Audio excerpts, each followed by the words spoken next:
యదా యదా హి ధర్మస్య గ్లానిర్భవతి భారత అభ్యుత్థానమధర్మస్య తదాత్మానం సృజామ్యహం. ఆ ధర్మరక్షణ కొరకు విశేషమైన రాక్షస సంహారం చేస్తాడు కృష్ణ భగవానుడు కూడా. కన్నులు తెరవని కడుచిన్ని పాపడై దానవి చనుబాలు త్రావి చంపే, 3వ నెల నాడు ముద్దుల కుర్రడై కోపించి శకటంబు కూలత్రోసే, ఏడాది కుర్రడై ఎగసి తృణావర్తు మెడపట్టుకొని చీరి బకునిచి చంపే అంటారు.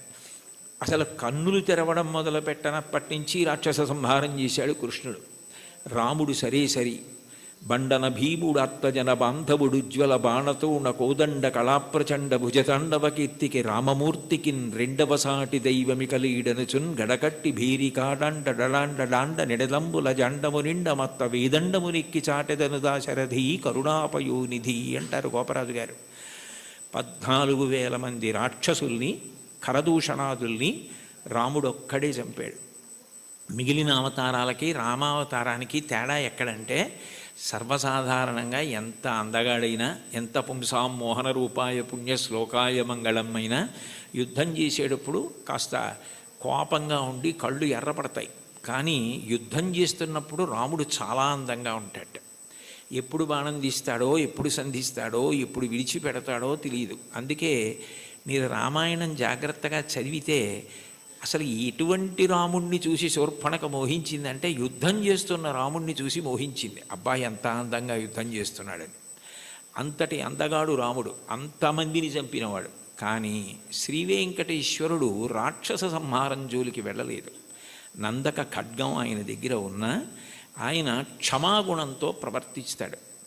ఎన్ని తప్పులు చేసిన వారైనా ఆయన దగ్గర కైమోడ్చి నిలబెడితే క్షమించడమే ప్రధాన లక్షణంగా ఉండి, పాపములకు ప్రాతినిధ్యంగా కేశఖండనం, కేశములను తీసి క్షమించి పంపిస్తాడు. అందుకే సృగ్భూషాంబరహీతీనాం సుషమావహమూర్తయే సర్వార్తిశమనాయాస్తు వెంకటేశాయ మంగళం దయామృత తరంగిణ్యాస్తరంగైరివ శీతలై అపాంగై సించతే విశ్వం వెంకటేశాయ మంగళం అంటారు. అంతటి దయామూర్తి. అటువంటి అవతారం ఇత పూర్వం రాలేదు. ఎన్ని పాపములున్నా సంహరించడం అన్నది చెయ్యడు. ఆ పాపరూపమైనట్టి ధనము కొండపైకి రప్పించి నిస్పృహుండనగుచు అంటాడు. తరిగొండ వెంగమాంబ గారు మహాతల్లి వెంకటాచల మాహాత్మ్యము అని కావ్యం చేసింది. అందులో పాపాన్ని ద్రవ్యం మీదకి ఆవాహన చేసి తెప్పించి హుండీలో వేయించి క్షమాభిక్ష పెట్టి ఆ ద్రవ్యాన్ని నిస్పృహుడై సామాజిక కార్యక్రమాలకు ఇచ్చేస్తుంటాడు. అటువంటి వెంకటేశ్వరుడున్నాడే, ఆయన ఈ అవతారంలో వరములను కుప్పించడమే ప్రధాన లక్ష్యంగా కలిగినవాడు. నాకున్న పెద్ద భయం ఏమిటంటే, నాకు ఇటువంటివి చెప్పేటప్పుడు ఏ పల్లవి దగ్గరో గంట అయిపోతుంది. అందుకని నాకు చాలా భయం. ఒరే ఇంకా వెనక 3 కీర్తనలు ఉన్నాయి, ఒళ్ళు దగ్గర పెట్టుకో, తగ్గించు తగ్గించు తగ్గించు అని నాకు నేను పరాకు చెప్పుకుని మాట్లాడుతూ ఉంటాను. కాబట్టి కొండలలో నెలకొన్న కోనేటి రాయడువాడు కొండలంత వరములు గుప్పెడువాడు. అయితే ఈ మాట అన్నప్పుడు అన్నమాచార్యుల వారు ఆయన యొక్క అనుగ్రహ వైభవాన్ని 3 రకాలుగా ప్రతిపాదన చేశారు. ఆయన భక్తుల్ని అనుగ్రహించడం అన్నది ఏదో తపస్సు చేస్తే నీకేం వరం కావాలి అని అడిగి వాళ్ళకి ఆ వరం ఇవ్వడం కాదు. అసలు అవతలవారు అడగనటువంటి వరాలు, అవతలవారి యొక్క భక్తిని బట్టి ఎంత వశపడిపోతాడు అన్నదానికి పరమాద్భుతమైనటువంటి ఉదాహరణలు కొన్ని చెప్పారు.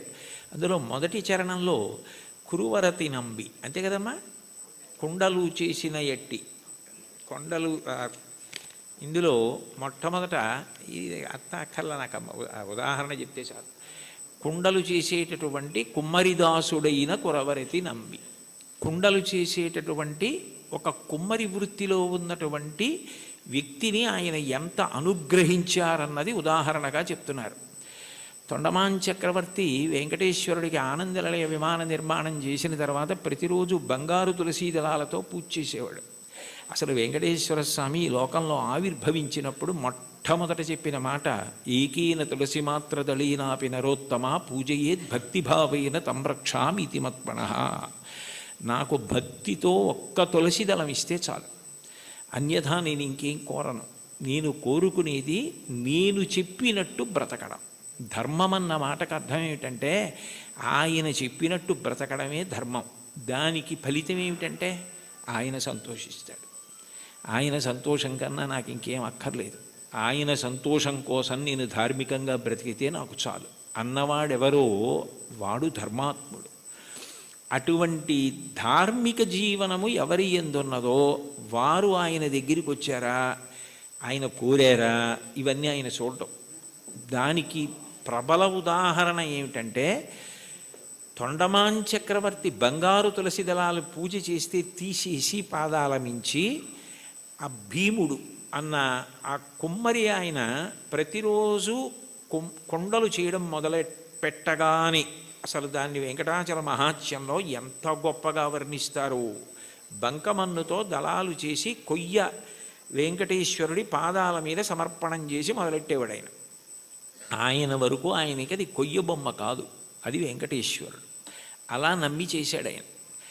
రోజు ఆ దళాలు ఉండేవి, మట్టి దళాలు, బంగారు దళాలు పక్కకు పోయేవి. తొండమాన్ చక్రవర్తి చూసి చాలా ఆశ్చర్యపోయాడు, ఇదేమిటి నేను బంగారు దళాలతో చేస్తే మట్టి దళాలు ఉంటాయి ఏమిటని.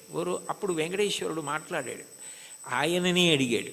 అడిగితే ఆయన అన్నాడు, ఇవన్నీ నాకు అక్కర్లేదు, ఈ పటాటోపం నాకెందుకు, ఆ బంగారం నేను సృష్టించింది, నేను ఇవ్వనిది నేను సృష్టించనిది ఎక్కడా ఉండదు, నాకు కావలసినది భక్తి, అది నిండుగా ఉన్నది భీముడి దగ్గర ఉంది. అందుకని నేను ఆయన మట్టితో చేసిన ఆ బంకమన్ను తులసి దళాలు తీసుకుంటూ ఉంటాను. ఆయన ఎక్కడుంటాడు అంటే ఏదో కొంత దూరంలో ఉన్నాడంటే అక్కడికి వెళ్ళాడు తొండమాన్ చక్రవర్తి. ఆయన వెళ్ళేసరికి వెంకటేశ్వరుడు కూడా వచ్చాడు.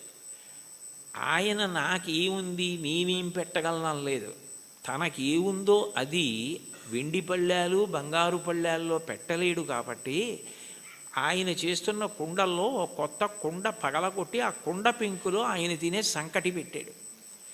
పరమప్రీతిగా తిన్నాడు వెంకటేశ్వరుడు. ఆయనకి ఏం కావాలి, ఆయనకి కావలసింది భక్తి. భక్తి కల్గు కూడు పట్టెడైనను చాలు, దళమైన పుష్పమైనను.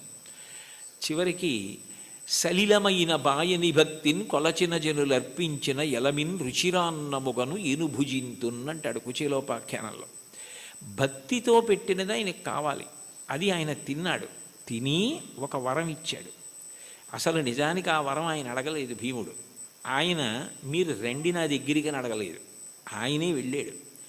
వెళ్ళి ఇక పైన నా అవతారం భూమి మీద ఉన్నంత కాలము కూడా నేను తీసుకునే మహానైవేద్యం కుండ పెంకులో ఉంటుంది. అందుకని ఓడు ప్రసాదం అని ఇప్పటికీ కూడా ఆనందనిలయ విమానం లోపల కొత్త కుండ పెంకులోనే ఆయనకి నైవేద్యం అవుతుంది అని అంటారు. అంటే అడగకుండానే అంత గొప్ప వరాన్నిచ్చి భీముణ్ణి భార్యని కూడా దివ్యమైన విమానం ఎక్కించి వైకుంఠానికి తీసుకెళ్ళాడు. బ్రహ్మాదులకు ఆయన మాట తప్ప ఆయన రూపు అసలు దర్శనం అవ్వదంటారు. అలాంటి వాళ్ళని తీసుకెళ్ళాడు. అంటే ఊహించని వరం. కొండలలో ఉన్నవాడు కొండలంత వరం ఇవ్వగలిగినవాడు, ఊహించలేని వరం ఇవ్వగలిగినవాడు. ఆయనను ఇది ఇవ్వండి అని కాకుండా భక్తితో ప్రేమతో ఆయనని పట్టుకోగలిగితే ఆయన ఏదిస్తాడన్న దాన్ని ఊహించడం కూడా నీకు సాధ్యం కాదు. రెండవ చరణంలో తిరుకచ్చి నంబి గురించి చెప్తున్నారు. కాంచీపురంలో తిరుకచ్చి నంబి అని బాగా స్వామివారికి ఆంతేవాసిత్వం చేసేవాడయ్య. ఎంత భక్తుడంటే ఇంచుమించు అర్జునుడిలా సఖ్యభక్తి గెలిపోయాడు ఆయన. ఉదయం బాలభోగం అంటారు కదా, ప్రాతకాల నైవేద్యం అయిపోయిన తర్వాత అందరు వెళ్ళిపోయేవారు. వరదరాజస్వామి కాంచీపురంలోని ఉండబోయ్ అని తిరుకొచ్చి నంబిని కూర్చోబెట్టుకుని లౌకిక విషయాల దగ్గర మొదలుపెట్టేవారు. కాంచీపురంలో ఆ వీధిలో ఆ ఇంట్లో ఏం జరిగింది, ఇక్కడ ఏం జరిగింది, ఖాళీ ఉన్నప్పుడు మనం ఎలా మాట్లాడుకుంటామో అలా మాట్లాడుకోవడం మొదలుపెట్టి తర్వాత శాస్త్ర చర్చ, వేదాంత ప్రవచనం ఇవన్నీ చేస్తూ ఉండేవారు. ఇతరు మాట్లాడుకుంటూ ఉండేవారు. మహానైవేద్యం వరకు ఉండి ఆయన అలా పడుకుంటే ఈయన విసినికర్ర పెట్టి విసురుతూ ఉండేవాడు. ఎప్పుడు చూడండి కంచి గరుడ సేవ అంటారు, అలా ఆయనకి ఎప్పుడు విసినికర్ర పట్టి విసురుతూ ఆయనతో మాట్లాడుతూ ఉండేవాడు. మహానైవేద్యం తర్వాత నేను కాసేపు విశ్రాంతి తీసుకుంటానంటే ఆయన పాపం ఇంటికి వెళ్ళిపోయేవాడు. తిరిగొచ్చినవి వెళ్ళిపోయి భోజనం చేసి మళ్ళీ సాయంకాలం స్వామివారి ఆరాధన ప్రారంభానికి వచ్చి మళ్ళీ విసురుతూ ఉండేవాడు ఏకాంత సేవ వరకు. అలా చాలా కాలం గడిచిపోయింది. వీళ్ళిద్దరూ మాట్లాడుకుంటారన్న విషయం కూడా లోకంలో ప్రచారం అయిపోయింది. ఒక రోజున మధ్యాహ్న కాలం ఇంకా దగ్గర పడిపోతుంది, ఇంకా మహానైవేద్యానికి వచ్చేస్తారు. నేను వెళ్ళి మళ్ళీ సాయంకాలం వస్తాను స్వామి అని చెప్పి ఈ తిరుకచ్చి నంబి గుడిలోంచి బయటకు వస్తున్నాడు. బ్రహ్మాండమైన వర్షం. ఎలా వెళ్ళాలి? వెళ్ళడం ఆలస్యం అయితే రావడం ఆలస్యం అవుతుంది. రావడం ఆలస్యం అయితే స్వామివారికి విసినికర్ర పెట్టి విసరద్దు, ఎట్లా సేవ ఆలస్యం అయిపోతుంది, ఇంత వర్షం పడుతోంది, ఎలా వెళ్ళడం అని ఆలోచిస్తున్నాడు. ఎవరో ఒక వృద్ధ వైష్ణవుడు ఒక ఆయన వచ్చి, స్వామివారు పంపించారు, మీరు గబగబా ఇంటికి వెళ్ళాలట కదా, నేను గొడుగు పడతాను రెండని చెప్పి గొడుగు పట్టాడు. ఆ గొడుగులో తిరుకచ్చి నంబి ఇంటికి వెళ్ళాడు. మీరు భోజనం చేసి రండి, నేను ఇక్కడే ఉంటాను, సాయంకాలం వాన తగ్గకపోతే మళ్ళీ గొడుగులో తీసుకెళ్తానన్నాడు. అని సాయంకాలం మళ్ళీ గొడుగులో ఆయన్ని తీసుకొస్తున్నాడు తిరుకచ్చి నంబిని. కొంచెం ఆలస్యమైంది వర్షం వల్ల. ఈలోగా సాయంకాలం సేవ కోసం అర్చకులు వరదరాజస్వామి గుడి తీసి తలుపులు తీశారు. తలుపులు తీస్తే లోపల స్వామివారు లేరు. వాళ్ళు కంగారు పడిపోయి తిరుకచ్చి నంబితో మాట్లాడుతూ ఉంటాడు కదా, ఏం దోషం జరిగిందో చూద్దాం ఆయనకి తెలుస్తుందని ఆయన కోసం వెతికారు. ఆయన లేరు. ఆయన కొంచెం ఆలస్యంగా వచ్చారు. నీకేమైనా తెలుసా నంబి, స్వామివారు ఏమైపోయారు, కనపట్టలేదు, ఏమైనా అపరాధం జరిగిందా, ఎవరినన్నా భక్తులను అనుగ్రహిస్తున్నారా అని కంగారు పడిపోతున్నారు. అదేమిటి నాకు తెలీదు, ఎక్కడికి వెళ్ళిపోయారని చెప్పి ఆయన స్వతంత్రంగా ఇంట్లోకి వెళ్ళి వస్తువుల్ని వెతికే యజమాని ఎలా ఉంటాడో అలా వెళ్ళి, అదేమిటి స్వామివారు లేకపోవడం ఏమిటని చూస్తే ఆయన అలాగే పడుకుని ఉన్నారు. అయ్యో ఇక్కడే ఉన్నారు వరదరాజస్వామివారు, మీరు వెతుకుతున్నారు ఏమిటన్నారు. వచ్చి చూసేటప్పటికి ఆయన ఒంటి మీద వర్షపు నీటి చుక్కలు ఉన్నాయి. అంటే తాను తడిసి తిరుకచ్చి నంబికి గొడుగు బట్టి తీసుకొచ్చారు. ఆ తిరుకచ్చి నంబి ఇంట్లో భోజనం చేసినంతసేపు వరదరాజస్వామి వారు బయట నించున్నారు. బయట నించుని గొడుగు పట్టుకుని నించుని ఆయన వచ్చిన తర్వాత ఆయన్ని తీసుకుని వచ్చారు. అంటే ఒక భక్తుడి కోసం భగవంతుడు ఎంత కిందకొస్తాడు అవన్నీ అడిగారా తిరుకచ్చి నంబి? అడగలేదు. అడగకపోయినా అంత కిందకొచ్చి తర్వాత భాగవతులతో కలిసి ఎలా ఉండాలో చెప్పి చిట్ట చివరికి మోక్షం ఇచ్చారు. ఆ తిరుకచ్చి నంబిని అనుగ్రహించినటువంటి వరదరాజు వెంకటేశ్వరుడి కన్నా భిన్నుడు కాడు. ఒకటే, అదే అనేక కీర్తనల్లో ప్రతిపాదిస్తారు ఆ రాముడే వెంకటేశ్వరుడు అని. అటువంటి తిరుకచ్చి నంబిని ఊహకందని రీతిలో అనుగ్రహించవే.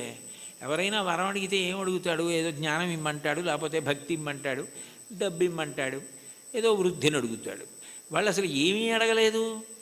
వాళ్ళ ఊహకి కూడా అందనివి నువ్వు చేసి పెట్టావు. వాళ్ళకి చరిత్రలో వాళ్ళు నిలబడిపోవడానికి కారణం నీ అనుగ్రహమా, వాళ్ళు అడగడమా? అంటే నీ అనుగ్రహం. అంత అనుగ్రహం దేనికి చేశావు? విసినికర్ర పెట్టి విసిరితే చేశాడు అనగలరా మీరు? కాదు. ఆ ప్రేమ, అంత ప్రేమ. ఆ ప్రేమ చివరికి ఏమైపోయిందంటే లౌకిక సంభాషణ నుంచి శాస్త్ర చర్చ వరకు వెళ్ళి తిరుకచ్చి నంబి ఇంటికి గొడుగులో తీసుకెళ్ళి గొడుగట్టు వీధిలో నుంచి మళ్ళీ తీసుకొచ్చి వర్షం తాను మీద పడేటట్టు చేసుకున్న ఇంతగా లొంగిపోయి దిగొచ్చి అనుగ్రహించినటువంటి ఓ స్వామి, నీ దయకి హద్దు ఎక్కడుంది?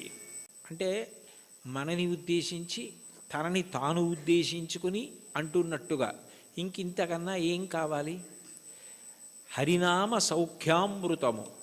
అన్నిటికన్నా తేలిక మార్గం ఏమిటంటే భగవంతుని యొక్క నామాన్ని పలకడం. నామము ఏం చేస్తుంది అంటే నామిని తీసుకొస్తుంది. ఇప్పుడు నేను ఇక్కడ కూర్చుని అకస్మాత్తుగా మాట్లాడుతూ శోభారాజు గారు అన్నాను అనుకోండి, ఆవిడ నా వంక తిరుగుతారు. ఎందుకని? నామము నామిని ప్రతిస్పందించేటట్టు చేస్తుంది. భగవంతుని నామము ఒకటే ఉండాలి కదా. ఇప్పుడు నాకు కోటేశ్వరరావు అని పేరు, అంతేకాని నాకు సహస్రనామాలు ఉండవు కదా. మరి ఈశ్వరుడికి ఎందుకు అన్ని నామాలు? అంటే నామములు బాలసారి చేసి పెట్టిన పేర్లు కావు, నామములు గౌణములు. నిర్గుణుడైన భగవంతుడు ఒక్కొక్క గుణాన్ని ఆవిష్కరించినప్పుడు ఒక్కొక్క నామము కింద మారుతుంది. ఉదాహరణకి స్థాణుహు అన్నాను అనుకోండి. స్థాణుహు అంటే సాధారణంగా మనం ఏమంటాం, కదలకుండా ఎవరైనా నించున్నారనుకోండి, నువ్వేమైనా స్థాణువా, కదలవి అంటావు. భగవంతుడికి స్థాణువు అని పేరు ఎందుకు వచ్చిందంటే ఇంకా ఆయన అంతటా వ్యాప్తి చెంది ఉన్నాడు, ఇక ఆయన కదలడానికి చోటేది. అందుకని స్థాణుహు. ఒక్కొక్క గుణము వలన ఒక్కొక్క నామం వస్తుంది. మీరు ఏదో ఒక్క నామాన్ని ప్రీతితో పట్టుకున్నారనుకోండి, ఆ నామం పలకడం అలవాటు అయిపోయింది అనుకోండి, కష్టం రానివ్వండి, సుఖం రానివ్వండి, ఏమవనివ్వండి, ఆ నామం పలకడం అలవాటైతే కలియుగంలో దానికి ఒక సౌలభ్యం ఉంది. కలియుగంలో అన్నిటికన్నా తేలిక ఏమిటంటే భగవన్నామం పలకడం. భగవన్నామం పలకడానికి ఎవరు బాగా అలవాటు పడిపోతారో వాళ్ళు ఆ నామిని దగ్గరికి తెచ్చుకోగలుగుతారు. ఆయనే వాళ్ళకి సమీపానికి వస్తాడు. వచ్చి వాళ్ళు తరించడానికి కారణం ఆయనే చూపిస్తాడు. అందుకే కలవు నామ సంకీర్తన. కలియుగంలో భగవంతుని నామం పట్టుకోవడం కన్నా తేలిక మార్గము వేరొకటి లేదు. నాకు మంత్రం రాదు, తంత్రం రాదు, యజ్ఞం రాదు, యాగం రాదు, రాని వాటి గురించి విచారించకు. ఏదో ఒక నామం పలకగలవు కదా, శివ అనగలవు, రామ అనగలవు, ఆ నామం పట్టుకో చాలు. అది ఒక్కటి పట్టుకుంటే అది రెండు ప్రయోజనములు చేస్తుంది. ఒకటి, నువ్వు చేసిన పాపములు ఏవి నిన్ను ఈశ్వరుణ్ణి చేరకుండా ప్రతిబంధకంగా నిలబడతాయనుకుంటున్నావో వాటిని తీసేస్తుంది. రెండు, ఎవరిని నువ్వు చేరాలనుకుంటున్నావో వాణ్ణి నువ్వు ప్రయత్నపూర్వకంగా చేరడం కాదు, వాడొచ్చి నీ దగ్గర నిలబడి వాడు నిన్ను పొందేటట్టు చేస్తుంది. ఎంత తేలికైంది! అందుకే నామస్మరణ ధన్యోపాయం నహి పశ్యామో భవతరణే. కలియుగంలో ఇంకా నామస్మరణ కన్నా భవతరణానికి, సంసార సముద్రమును దాటడానికి మార్గము లేదు. భాగవతంలో అంటారు, నామము ఎంత తేలిక అంటే బిడ్డ పేరు పెట్టి పిలిచిననైన విశ్రామ కేళినైన మిగుల గేలినైన పద్య గజ్జ గీత భావార్థములనైన కమలనయను తలుప కలుషహరము. మీరు బిడ్డకి పేరు పెట్టుకుని ఏ చక్రి అని పేరు పెట్టుకున్నారు, శౌరి అని పేరు పెట్టుకున్నారు, శౌరి శౌరి శౌరి శౌరి అని పేరు అదే పనిగా బిడ్డ పేరు పెట్టి పిలిచినా అది భగవంతుణ్ణి పిలిచినట్టే ఆయన లెక్కలోకి తీసుకుంటాడు. అందుకే కదా అజామీలుడు మోక్షాన్ని పొందాడు. కాబట్టి బిడ్డ పేరు పెట్టి పిలిచిననైన విశ్రామ కేళినైన, ఆడుకుంటూ భగవంతుడి పేర్లు కొన్ని అవతల వాళ్ళు పెట్టుకుని యువతల వాళ్ళు పెట్టుకుని ఆడుకుంటూ పిలుచుకున్నా సరే భగవంతుడు దాన్ని తన నామం ఉచ్చరించడం కానీ స్వీకరిస్తాడు. విశ్రామ కేళినైన పద్య గద్య గీత భావార్థములనైన, ఓ పద్యం ద్వారానో గీతం ద్వారానో అర్థం ద్వారానో మీరు హరినామం, భగవన్నామం, శివనామం, ఏదో భగవన్నామాన్ని పట్టుకున్నారనుకోండి, ఆ నామము చాలు తరింపజేస్తుంది. అది మిమ్మల్ని గట్టెక్కించేస్తుంది. అందుకే అంతకన్నా గొప్పది లేదు, అంతకన్నా మీకున్న ప్రతిబంధకాల్ని తీసేసేది లేదు. ఏది ఈశ్వరుణ్ణి చేరడానికి అడ్డో దాన్ని ఆ నామం తీస్తుంది. అందుకంటారు పోతన గారు భాగవతంలో, బ్రహ్మహత్యానేక పాపాటములకగ్ని కీలలు హరినామ కీర్తనములు, మధుపాన కిల్బిష మదనాగ సమితికి కేసరుల్ హరినామ కీర్తనములు, తపనీయ శౌర్యసం తమసంబునకు సూర్యకిరణముల్ హరినామ కీర్తనములు, గురుతల్ప కల్మష క్రూర సర్పములకు గేకులు హరినామ కీర్తనములు, మహిత యోగోగ్ర నిత్య సమాధి విధుల అరలు బ్రహ్మానిసురలకు అందరాని భూరి నిర్వాణ సామ్రాజ్య భోగ భాగ్య ఖేళనంబులు హరినామ కీర్తనములు. భగవంతుణ్ణి నామాన్ని కీర్తిస్తే బ్రహ్మహత్యాపాతకం, బంగారం దొంగిలించడం, గురువుగారి భార్య పడుకున్న శయ్య మీద పడుకున్న మహాపాతకం, అట్లాగే మధుపానం, మద్యపానం చేసినటువంటి దోషం, ఇన్ని పాపములను హరినామము కాల్చేస్తోంది. కాల్చేసిన కారణము చేత నిత్యశుద్ధుడయ్యాడు. యజ్ఞం చెయ్యాలి, యాగం చేయాలి, పూజ చేయాలి, మంత్రం చేయాలి, జపం చేయాలి, ధ్యానం చేయాలంటే దానికి ఒక ప్రత్యేకమైనటువంటి స్థితి అవసరం. భగవన్నామం పలకడానికి మేము అక్కర్లేదు. కూలిన చోట, కొట్టబడి కుందిన చోట, మహాజ్వరాదులను ప్రీలిన చోట, సర్పముఖపీడలు పొందిన చోట, ఆర్తులై తూలిన చోట, విష్ణు భవదూరిని పేర్కొని రేని అక్కాలుని యాతనావితతి పోనరు కానరు దుఃఖభావములు.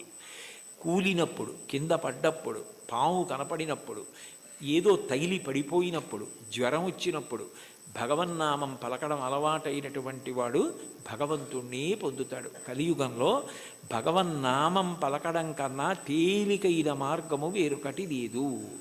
నీకు హరినామ సంకీర్తనం కన్నా, ఆయన నామం పలకడం కన్నా ముక్తి పొందడానికి కానీ, ఇహమునందు సమస్త సౌఖ్యములను పొందడానికి కానీ వేరొక తేలికైన మార్గం ఉండదు. చూడండి, ఏదైనా ఇచ్చి చాలదా, ఇది సరిపోదా నీకు అంటారు. అంటే ఇంకింతకన్నా ఏం కావాలి? చాలదా? హరినామ సౌఖ్యామృతము, హరినామము అన్న సౌఖ్యామృతం అది. ఆ అమృతం, ఆ నామం పలికిన వాడు ఎవరున్నాడో ఇక వాడు సమస్తమును దాటిపోతాడు. అందుకే బ్రతికియున్నన్నాళ్ళు నీ భజన తప్పను కాని మరణకాలమునందు మరతునేమో, ఆ వేళ యమదూతల ఆగ్రహంబున వచ్చి ప్రాణముల్ పెకలించి పట్టునప్పుడు కప వాత పైత్యముల్ కప్పగా శ్రమచేత కంపముద్భవమంది కష్టపడుచు నారాయణాయంచుని నా జిహ్వతో నిన్ను పిలుతునో శ్రమచేత పిలువలేను. నాటికిపుడి నీ నామస్మరణ చేతు చివునిడవయ్య భూషణ వికాస శ్రీధర్మపుర నివాస దుష్ట సంహార నరసింహ దురిత దూర అంటారు. నామం పలికితే భగవంతుడు అంత ప్రీతి పొందుతాడు. కలియుగంలో నామం చెప్పడం ఇల్లు తుడుచుకోవడం లాంటిది. దుమ్ము పడ్డా పడకపోయినా 2 పూట్ల ఇల్లు ఎలా తుడుచుకుంటారో అట్లా రోజు కాసేపు భగవన్నామం చెప్పడం అలవాటైతే వాడు తరించడానికి అది మార్గం అవుతుంది. అందుకే కంచి కామకోటి పీఠాధిపత్యం వహించిన మహాపురుషులు అపర శివావతారులు నడిచే దేవుడిని పేర్గాంచిన 68వ పీఠాధిపతులు శ్రీ శ్రీ శ్రీ చంద్రశేఖరేంద్ర సరస్వతి మహాస్వామి వారు పెద్ద పెద్ద సభలలో వేల జనం మేము డబ్బిస్తాం, పళ్ళిస్తాం, బట్టలు ఇస్తామంటే అవేమీ వద్దు, ఈ పేద సన్యాసి మీ నుంచి కోరుకున్నది మీరు ఇవ్వగలిగినది అడుగుతాడు, అందరూ ఇవ్వగలరు, ఇస్తారా అని అడిగేవారు. ఒక రోజులో 2 నిమిషాల సమయం నాకు ఇచ్చేయండి, ఆ సమయం మీది కాదు కాబట్టి ఆ 2 నిమిషాలు భగవన్నామని చెప్పండి చాలదేవారు. అంటే భగవన్నామం అంత గొప్పది. భగవన్నామం క్రమంగా జ్ఞానం వైపుకి తీసుకెడుతుంది. మీరు రోజు నామాలు చెప్పుకోవడం అలవాటు అయిందనుకోండి, లలితా సహస్రం రోజు చదువుతుంటే కొన్నాళ్ళు పోయాక ఎందుకు అమ్మవారి నామాల్లో రాగస్వరూప పాషాఢ్య క్రోధాకార అంకుశోజ్వల మనోరూపేక్షుకోదండ పంచతన్మాత్రసాయక ఏమిటి ఆ నామాలకు అర్థం అని తెలుసుకోవాలనిపిస్తుంది. ఆ నామాలకు అర్థం తెలిస్తే తత్వం తెలుస్తుంది, తత్వం తెలిస్తే పరవశం కలుగుతుంది, పరవశం కలిగితే మీరు మిగిలినది మర్చిపోతారు. అక్కడ ఈశ్వరుని యొక్క అనుగ్రహం. దానికి నేను ఒక ఉదాహరణ చెప్పాలి అంటే, మీకు లలితా సహస్రం అర్థం బాగా తెలిసిందనుకోండి, మీరు చదువుతున్నారు లలితా సహస్రం, నవచంపక పుష్పాభనాసాదండ విరాజిత అనో, లేకపోతే ఏదో అమ్మవారి యొక్క కబరీబంధంలో తిరుగుకునేటటువంటి పువ్వులు ఉంటాయి కదా, ఆ పూల దండ గురించో ఏదో మీకు ఆ నామం వచ్చింది. వచ్చేటప్పటికి చంపకాశోక పున్నాక సౌగంధిక లసత్కచ అని నామం వచ్చింది. మీకు అమ్మవారి నల్లటి కబరీబంధం, దాని మధ్యలో ఉన్న చూడామణి, తలకి అటు ఇటు పెట్టుకున్న సూర్యచంద్రులు, పాపటలో పెట్టుకున్న కుంకం, ఆవిడ ఇలా పెట్టుకున్నటువంటి ఆ చూడామణితో కూరుకున్నటువంటి ఆభరణ విశేషం, అమ్మవారి కబరీబంధంలో పెట్టబడినటువంటి సింహాచల సంపంగి పూల దండ, అశోక పుష్పాల దండ, ఇవన్నీ కనపడి ఆ కబరీబంధం వంక మనసు నిలబడిందనుకోండి, మీకు తెలియకుండా మీరు ఏం చేస్తారంటే తర్వాత నామం చెప్పలేరు. చంపకాశోక పున్నాక సౌగంధిక లసత్కచ, చంపకాశోక పున్నాక సౌగంధిక లసత్కచ, చంపకాశోక పున్నాక సౌగంధిక లసత్కచ అంటుంటారంటే మీ మనసంతా కూడా అమ్మవారి కబరీబంధమునందు లయమైపోయింది. ఆ కొప్పు ముడిని చూస్తారు.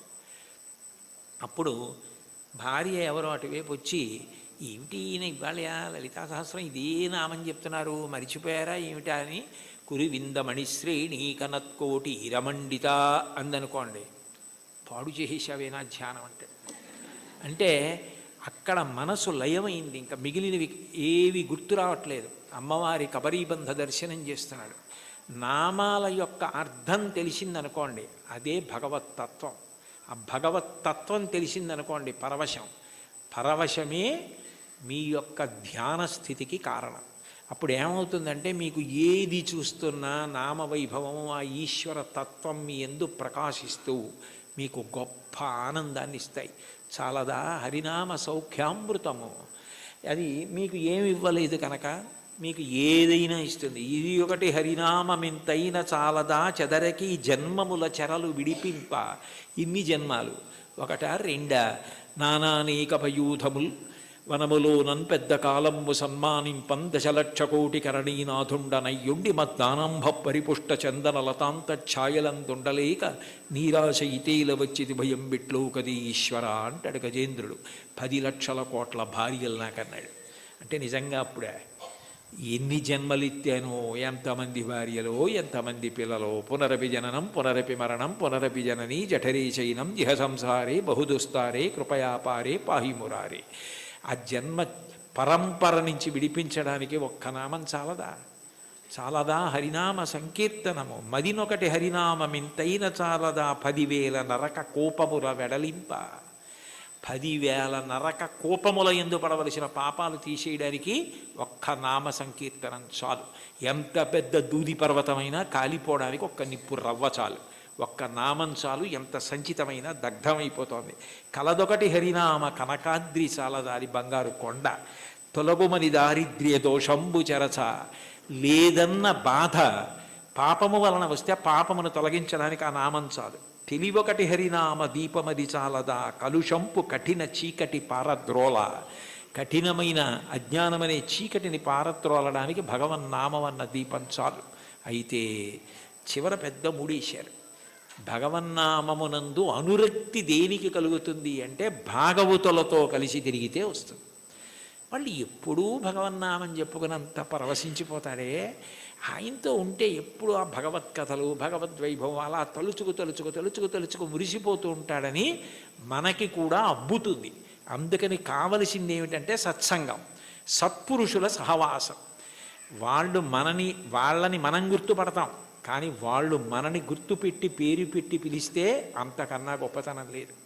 అంటే సత్పురుష సహవాసం అంత గొప్ప సుమా. కాబట్టి సొగసి ఈ విభుని దాసుల కరుణ చాలదా. సత్పురుష సహవాసము చేత నామమునందు తాదాత్మ్యత కలుగుతుంది. ఇది నాకు కావాలి. ఆ నామమును పట్టుకోండి చాలు. అంటే చాలా తేలిక మార్గాన్ని ఇందులో ఉపదేశం చేసి, అబ్బాయి చాలా చిన్నది ఇచ్చాను అనుకుంటున్నావా, ఇది చాలదా, ఇంకింతకన్నా ఏమిటో, ఇంకింతకన్నా ఏం లేదు, ఎంత బాగా మాట్లాడారో, ఎంత అనునయంగా మాట్లాడారో, చాలదా.